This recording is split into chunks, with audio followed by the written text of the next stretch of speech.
I'm leaving Edinburgh for a 3-week break. How do I decide what photography gear to take?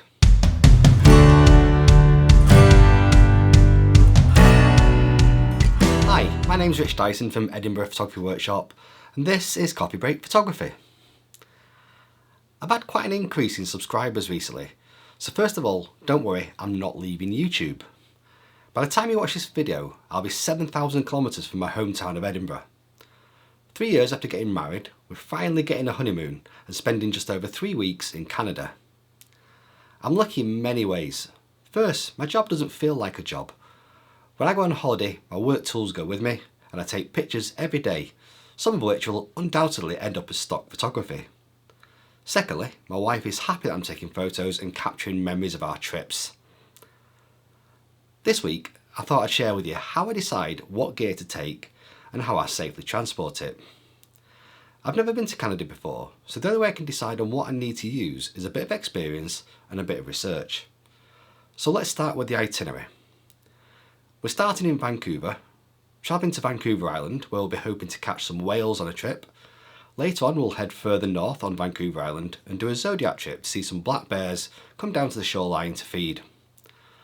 We'll then travel eastwards towards the Rockies, which will be lots of landscape photography, maybe some night photography, and if lucky we might come across grizzlies as we drive the 2,000 kilometres before ending up in Calgary. With that in mind, let me talk you through my thought process for the gear I'll take. First things first, I'm transporting my equipment on a transatlantic flight, then around Canada in our hire car. Until last week, I'd already decided to travel using my Think Tank Airport Express V2 roller bag. It's been my trusted companion for several years, and that was until disaster struck. The handle on my bag finally had enough of being dragged through many photographic journeys, so I had to look for an alternative. I've got to say that I didn't look beyond Think Tank. Their bags are superb quality and their customer service is fantastic. The Think Tank Airport Advantage XT is carry-on sized and super light for a roller case at 3.4 kilograms or 7.45 pounds. Unlike the Airport Express, the bag doesn't have the hidden shoulder straps, so I'll need a different bag when I'm in Canada, particularly when hiking in the Rockies. And that's why I'll pack my Think Tank Shapeshifter bag in my suitcase. Again, it's really light and can fold to a thin profile when empty, but it can hold a fair amount of gear. So with these two choices, I have a highly protective case that can be rolled around airports and hotel lounges, then a light backpack once we're in the mountains. So, what's going in the bags? I'm going to be taking 2 camera bodies with me. For my research about whale watching trips, if we're lucky to see these giant mammals, they'll be around 100 metres away, so I'll need a longish lens. However, now and again they've been known to come close to the boats, which will need something wider. There won't be time to switch lenses on the boat, and even if there is time, the conditions could lead to spray getting inside the body as lenses are being changed. 2 cameras will allow me to switch from long to wide quickly and efficiently, so I'll pop the R5 and R6, which I'm recording the video with at the moment, into the bag.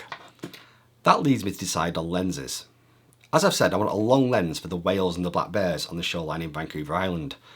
So my first choice is my Canon RF 100-500. At 1.5 kilograms, it's pretty light given the lens's reach, and if I throw in the 1.4 times converter, I have a focal distance reach of 700mm, and that's going to be ideal for everything I'll be shooting. The next choice is whether to take a 24-105mm f4 lens or a 24-70mm f2.8, which I'm using to record this video. The former gives me an overlap to the 100-500mm lens, but I'm going to land with the f2.8 lens. We've already had some spectacular aurora storms this year. I'd like to be ready with an extra stop of light coming in the lens if we're lucky enough to be in the mountains when the northern lights are visible.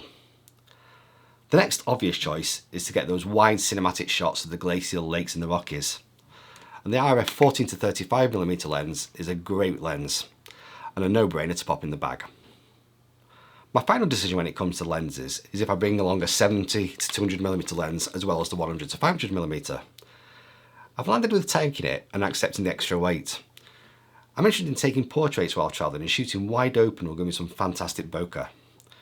Fortunately, the way I've configured the Think Tank Advantage means that the lens can be transported upright, saving space, although not weight, in the bag. I might want to add a little fill light if I shoot portraits. I'll take my newer Z2 flash and the Q Pro transmitter for this.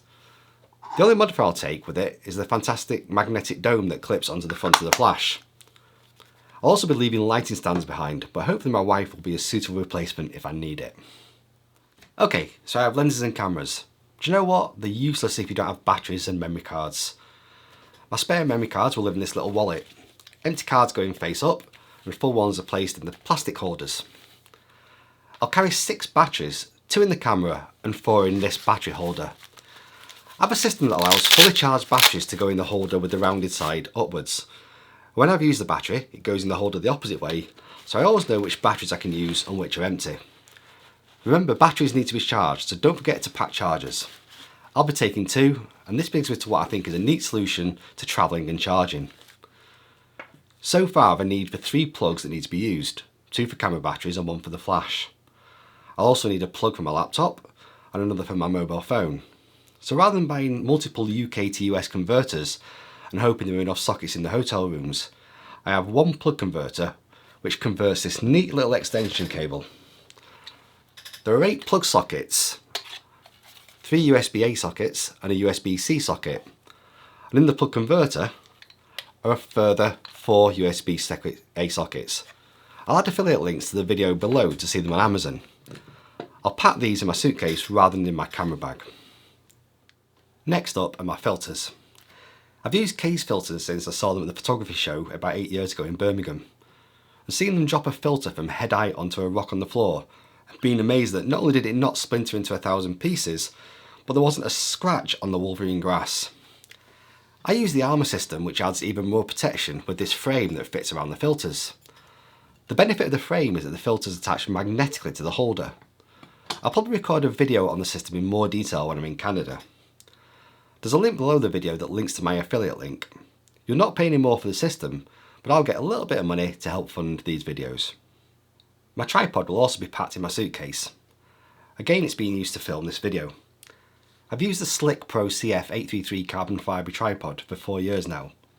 I wrote about it a few months after buying it, and all the positive comments remain true today. You can scan this QR code to see that blog post.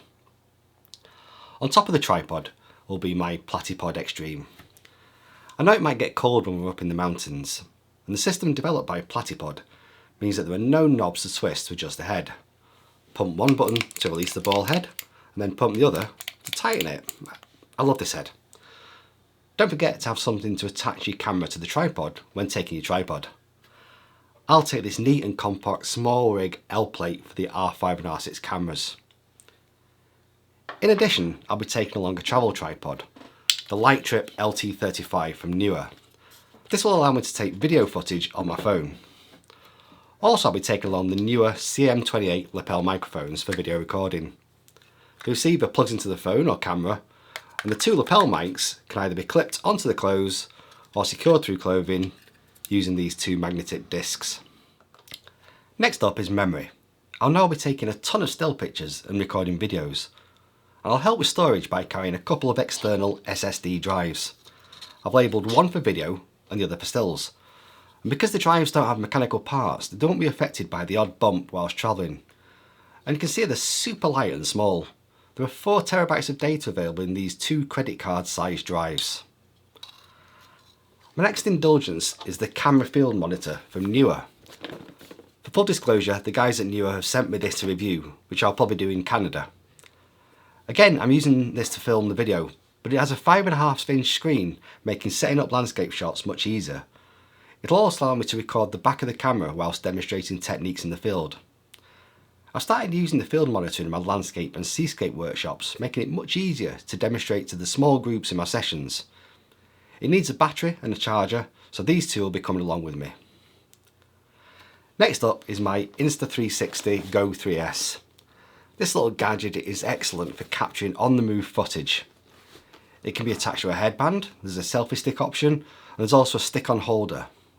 It has so much flexibility and only weighs a few grams.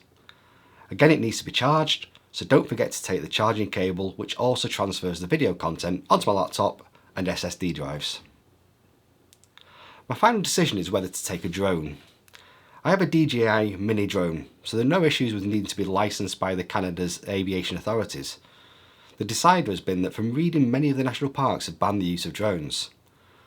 I'm sure that some people ignore the rules, but I'm not that type of person. so given there will be limited use, the drone will stay at home. The last couple of things to pack are a power bank. This one holds quite a bit of charge and has a USB-A, a USB-C and a lightning cable attached. It's worth having this with you at all times, just in case any of my devices need a top up in the field. My laptop has an SD card reader built in, but just in case it goes wrong, I'm also taking a plug-in reader as a backup. And one final thing I'm going to be taking is this cable bag. I hate being unable to quickly put my hands on what I need. If you throw wires and memory cards and batteries into the pocket of your bag randomly, it becomes a nightmare trying to find anything. The more organised you can make your gear, the less stress you'll be, and you can concentrate on taking pictures instead of finding stuff. My final tip when embarking on a trip is to ensure you don't forget anything. I've created a tick list Excel sheet that I'll use when packing up before I leave. I'm also going to take a few extra copies with me, so as I move from location to location I can quickly check that I've not left anything behind.